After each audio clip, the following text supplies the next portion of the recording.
बहुत ही अहम टॉपिक, संजीदा टॉपिक जिस पर मैं बात करना चाह रही हूँ। बे-औलादी एक ऐसा टॉपिक है जिस पर हमारे यहाँ बहुत कम बात की जाती है, और जो बात की भी जाती है वो ख़वातीन के बांझपन से मुताल्लिक है। मर्दों की बात कोई नहीं करता। मर्द हज़रात टेस्ट करवाने से हिचकिचाते हैं और वो कोशिश करते हैं कि उनके हवाले से बात ना ही हो। जो मसला है इस खातून के साथ है, नई बच्चे पैदा हो रहे, दूसरी शादी करवा दें।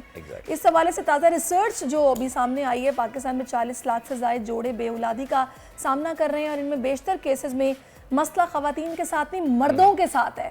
40% मर्द इनफर्टिलिटी का शिकार हैं, और इसी हवाले से वहीं आज हम बात करेंगे। एग्जैक्टली जी, बहुत ज़रूरी है क्योंकि ये एक टैबू बनता जा रहा है। और हमारे यहाँ ख़ानदान की सोच ये है कि जी जो हमारा लड़का है ना, ये तो बिल्कुल 100% 100% ऐसा है कि इसमें कुछ ऐब हो ही नहीं सकता। जो भी प्रॉब्लम है वो जो लड़की हम ब्याह के लेकर आए हैं उसमें है, और इस टैबू को ही दूर करने के लिए आज हमारे साथ इसी फील्ड के एक्सपर्ट डॉक्टर हिलाल मापुरी मौजूद हैं। हमारे बड़े ऑनर की बात है, उन्हीं से बात करते हैं। अस्सलाम वालेकुम डॉक्टर साहब।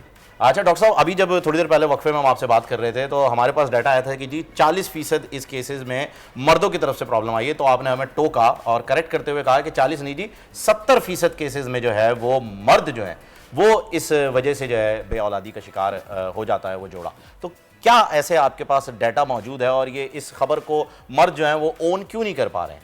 देखिए, उसकी वजह जो है कि हमारे यहाँ जब बच्ची की शादी होती है तो उसके जो लॉज होते हैं उस अभी 6 महीने गुजरते नहीं हैं कि खुशखबरी नहीं आई। हाँ जी बिल्कुल। उस खुशखबरी के चक्कर में वो उन्होंने आस पास के जो डॉक्टर उनको दिखाना शुरू कर देते हैं, और जो डॉक्टर हालांकि क्वालिफाइड डॉक्टर होते हैं, जो पीजी प्रैक्टिशनर्स होते हैं, उनको इतनी ज़रूरत नहीं पड़ती या उनके महसूस भी नहीं करते कि उनके हस्बैंड को बुलाएं। हस्बैंड नहीं आते, कोई मसला नहीं है, आप आ जाइए। अब वो सालों 1 साल 2 साल लगा देते हैं कि जी आपका लेप्रो होगा, आपका हिस्टो होगा, आपका प्रोलेक्टिन होगा, FSH होगा, T4 होगा, T3 होगा, कुछ नहीं तो थायराइड की प्रॉब्लम, वो थायराइड को भी डाल देंगे उसके अंदर। ये करते करते साल 6 महीना खींच देते हैं। साल 6 महीना खींचने के बाद से उस वक्त तक नहीं देखते जब तक उसको पूरी कंप्लीट इन्वेस्टिगेट कर लें। जब थक हार गई उसके बाद से बुला लीजिए, अपने हस्बैंड को लाते। अब हस्बैंड को इन्वेस्टिगेट करेंगे, जब हस्बैंड को इन्वेस्टिगेट करेंगे तो पता चला कि मुझे एजोस्पर्मिया निकला। There is 2 type. ये क्या है? हाँ, एजोस्पर्मिया जिसमें स्पर्म नहीं होते, मैन्युफैक्चरिंग नहीं होती, ठीक है। दूसरा होता है oligospermia, less mortality, less count, less उसके अंदर जो चीज़ें होती हैं उसकी तादाद कम होती है। It can be treated by the medication. सही, मेडिसिन से ये इलाज किया जा सकता है। एजोस्पर्मिया का है, उसके अंदर 2-3 चीज़ें होती हैं, या वेरिकोसील होगा जिसमें कोई ऐसा गुच्छा है जिसको टर्न करके वो आप आ नहीं रहा है यूक्लिड के बाद, या तो इसकी वो ब्लॉकेज होगी या मैन्युफैक्चरिंग। अरे डॉक्टर साहब, यहाँ मैं सॉरी आपको रोकूंगा माजरत के साथ। मैं चाहूँगा कि आवाम जो इस वक्त देख रही है उनके लिए बहुत ही ज़्यादा टेक्निकल टर्मिनोलॉजी आप यूज़ कर रहे हैं, तो उनके लिए आसान लफ्ज़ों के अंदर अगर आप बताएं कि जी ये मसाइल जो मर्दों में आ रहे हैं इनकी वजूहत क्या हैं, और मर्दों को इस बात का एहसास, ये जो आपने बताया कि साल 1.5 साल तक औरत का इलाज हो गया फिर हुआ, तो क्या ये मुमकिन है कि इतनी दवाइयाँ खाने के बाद अब औरत में भी कोई बीमारी आ गई हो?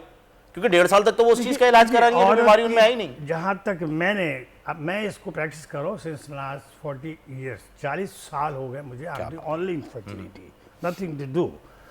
तो इसके अंदर जो हमने अब तक देखा है औरतों के अंदर में, ये देखिए औरत का मामला क्या है। औरत को जिस तरह से चाहे आप अभी आपकी औरत को लेके जाइए डॉक्टर के पास, डॉक्टर कहेगा ये जिम्मेदार।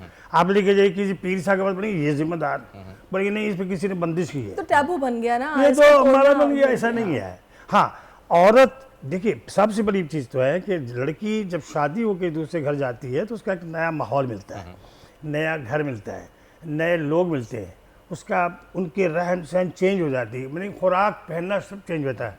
तो वो डर के खौफजदा जब रहती है तो उसकी कोई एबनॉर्मलिटी नहीं होती। मेडिकल साइंस में जब मैं जहाँ तक बताता हूँ कोई हार्मोनल एबनॉर्मलिटी नहीं होती है।